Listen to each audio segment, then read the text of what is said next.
Hello guys, Peddi cinema release అయిన ప్రతి centre కూడా fast fulls house fulls boards తోటి దర్శనమిస్తున్నాయి. అలాగే ఇప్పటికే సినిమాకు సంబంధించిన ఎన్నో రకాల రివ్యూస్ అనేది అందరూ చూసే ఉంటారు. రివ్యూస్ మాత్రం మేజర్ గా 90% సినిమాకు బ్లాక్ బస్టర్ రివ్యూస్ వచ్చాయి. ఒక 10% వరకే సినిమాకు మిక్స్డ్ రివ్యూస్ అనేది మనం చూస్తున్నాం. ఏ సినిమాకైనా పాజిటివిటీ నెగిటివిటీ అనేది కామన్.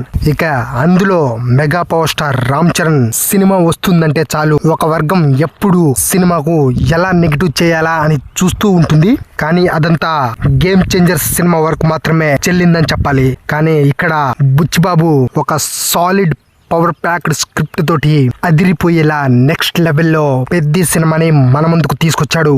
ఇక ఈ సినిమాలో రామ్ చరణ్ పర్ఫార్మెన్స్ విషయానికి వస్తే ఎవరికైనా తన ఫిల్మ్ కెరీర్ లో మైల్ స్టోన్ గా చెప్పుకునే ఒక అద్భుతమైన క్యారెక్టర్ రావడం అనేది మనం చూస్తాం. కానీ ఇక్కడ రామ్ చరణ్ కు ఒక కాలభైరవ, ఒక చిట్టి బాబు, ఒక రామరాజు, అలాగే ఇప్పుడు పెద్ది. ఇక్కడే మీరు అర్థం చేసుకోవచ్చు, పెద్ది సినిమా రామ్ చరణ్ తీసిన అతి తక్కువ 16 సినిమాల్లోనే తన 4వ మైల్ స్టోన్ సినిమాగా నిలిచిపోతుందనలో ఏం మాత్రం సందేహం లేదు. సినిమా చూస్తున్నంత సేపు ప్రతి 5 నిమిషాలకు ఒక గూస్ బంప్ సీన్స్ అయితే పడుతూ ఉంటాయి. ప్రతి సీన్ ప్రతి సెకండ్ కూడా రామ్ చరణ్ ఈ సినిమాలో నటించలేదు, జీవించాడని చెప్పాలి. ఫస్ట్ హాఫ్ ఇంటర్వెల్ బ్యాంక్ ఒక 30 నిమిషాల ముందు సినిమా అసలు స్టోరీలోకి వెళ్ళబోయే ముందు ఆ 30 మినిట్స్ ఇచ్చే హై మాత్రం నెక్స్ట్ లెవెల్ అని చెప్పాలి. కళ్ళు ఆర్పితే ఎక్కడ సీన్ మిస్ అవుతామో అన్న ఎగ్జైట్మెంట్ తోటి థియేటర్ మొత్తం అరుపులు కేకలతోటే నిండిపోతుంది. ఇక సెకండ్ హాఫ్ నుంచి క్లైమాక్స్ వరకు cinema never before scenes in TFI.